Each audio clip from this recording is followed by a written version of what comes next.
Telangana public service commission గత నెలలో 563 group 1 పోస్టులు భర్తీకి విడుదల చేసిన ఉద్యోగ ప్రకటన దరఖాస్తు గడువు గురువారంతో ముగియనుంది.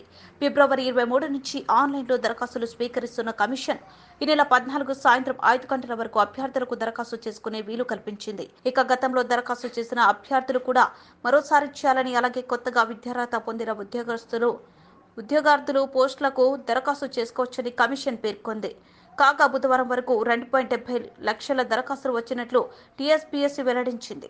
2022లో జారీ చేసిన గ్రూప్ 1 నోటిఫికేషన్కు 3.80 గంటల మంది దరఖాస్తు చేశారు. గతంలో కూడా ఆఖరి రోజు భారీ సంఖ్యలో అభ్యర్థులు దరఖాస్తు చేశారు. అందుకే ఈసారి కూడా అలాగే జరగొచ్చని టీఎస్పీఎస్సీ అంచనా వేస్తుంది.